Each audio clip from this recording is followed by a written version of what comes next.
Magandang araw mga gulay, welcome back sa akin channel. Greggy Farmer nga po dito. Bali ngayong araw na to mga gulay, mag-harvest tayo. Ay hindi pala, naka-harvest na pala kami mga gulay. Kumbaga gagawa tayo ng vlog mga kagulay. Ayan. Na-harvest na dito, kung makikita nyo may mga nakasabit pa rin mga kagulay. Ayan. Bagong harvest lang siya. Ayan, kung mga bulaklak, mayroon pa rin mga bulaklak mga gulay, mga buko na. Ayan. Ayan yung mga bulaklak niya mga kagulay. Ayan. Yan siya, yan yung mga bunga niya mga kagulay. Mga langanin kaya di na kinuha. Yan siya. Yan. Kung mapapansin nyo rin, nag-scatter na lahat dito mga kagulay. Malinis na siya. Yan. Pagka pupuntahan lang natin yung yung nahakot na mga kagulay. Kasi anong oras na ngayon, alas 9 na. Tapos na rin naman hakutin mga kagulay. Yan. Pupuntahan natin, titingnan natin kung dumami ba siya o medyo bumaba. Mga ganun mga kagulay. Kasi ano lang naman sa talong mga kagulay. Tataas yung volume, medyo bababa na naman, tapos tataas, ganyan lang naman yung sa natin mga kulay sa talong. Yan, kung titignan nyo, yan, namamayulit siya, babayo-violet siya yung niya, mga bulaklak niya. Yan sa isang cluster, 4-5 mga kagulay, may 3. Yan yung natin. Tapos kung sisilipin nyo mga kagulay, ay maraming naiwan mga kagulay. Yan yan, maraming mga naiwan. Kasi alanganin siya mga kagulay. Yan yung mga pollinator natin, kung mapapansin nyo. Yan, lumilipad-lipad. Ewan ko kung nakikita dito. Ayan, dito mga kagulay, halos kasintangkad ko na rin to. Di pa naman pero malapit na kasintaas ko mga kulay. 5'5" ako. Halos kasintangkad ko na rin to. Yan siya. Yan, pupuntahan natin tong na mga kagulay na harvest. Kumbaga natapos na mga kagulay. Although di pa siya tapos isaking mga kagulay. Ayan siya mga kagulay. Hindi ko alam kung dumami ba siya. Kasi itong talong, ang style nitong talong mga kagulay, habang tumatagal siya bumibigat. Kaya nga nung nakaraan yung sabi ko sa inyo, yung umbok niya parang 300 lang.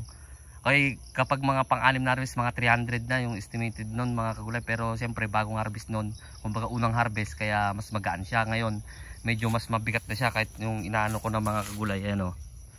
Medyo mas mabigat na siya mga kagulay. Kaya ito, hindi ko alam kung tansya kung ilang kilo to mga kagulay. Pero ayan na siya.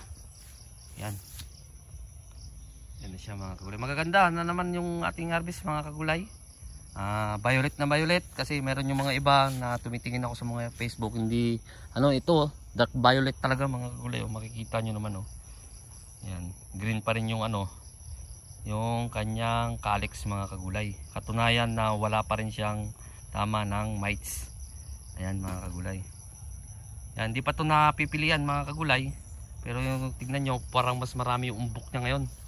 Yan siya, kasi yung mga magpipili ay kumain muna mga kagulay, kasi alas 9 na. Kumbaga late na nga na umagahan. Kumbaga tinapos lang talaga para pagbalik nila tuloy-tuloy na yung pagsasaking mga kagulay. Uulitin ko mga kagulay, dito ay nasa 4.8 na lang to na puno mga kagulay, gawa nga nung mga nadali ng langgam. Pero ito talaga ay 5,000. Hindi naman natin ma-perfect mga kagulay. Meron yung namamatay na iba, meron yung nilalanggam. Pero yung nilanggam mga kagulay, hindi naman siya namatay. Kumbaga nagpanibagong pa siya, hindi ko na mapuntahan doon mga kagulay. Basta meron doon, basta nung binilang ko, kasi kaya ko na eksakto na 4.8 plus siya. Sabihin na lang natin 4.8 para sarado. Kaya ko naman nabilang kasi yung binili kong ganito mga kagulay. Doon ako bumase. Hindi ko siya binilang isa-isa mga kagulay. Kumbaga yung binili kong ganito, cable tie. Kasi ang isang plastic niyan, isang daan yan mga kagulay. Ang ko ay 48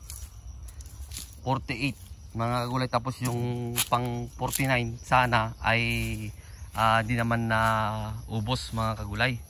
Hindi naman siya naubos, kaya nasa lang siguro to, mga 4860 mga ganyan mga kagulay. Ayan siya. Yan yung ating masigasig na buyer mga kagulay. Kukuha rin mga kagulay, nandito sila. So ito, kaya wala pang tao dito mga kagulay, gawa nga ng kumain pa. Kumbaga siyempre alas 9 na, late na nga ng umagahan. Yun nga, para pagbalik nila ay magka-classify, tapos mag lalagay sa sako kaya doon sa karton mga kagulay. Yun ang ano dito. Yan, kung makikita nyo mga gulay, magaganda pa rin yung bunga niya. Yan, violet pa rin siya na ano. Aba, kahit naman na maabot na to ng ano, ng abat na buwan, 5 buwan, violet pa rin naman siya basta mabigyan lang natin ng tamang pakain. Saka pulyar mga kagulay. Ibig sabihin yung pakain sa abono mga kagulay. Yun yung ibig ko sabihin doon. Tapos sa pulyar, para hindi talaga siya magbago, every 2 days yung pulyar. Tapos yung sa tubig, yun ang yung importante. Kapag kasi kinulang ng tubig mga kagulay ay nagiging matigas yung ano, yung dahon, kaya hindi na siya kahit nag-aabono kayo, kumbaga matigas na yung dahon, lumilit yung dahon, hindi niya na kayang ibigay dun sa bunga yung kung ano yung kailangan ng bunga, pampalaki o ano, hindi na niya kinakaya, kaya medyo umiiksi at saka nag-iiba na yung kulay.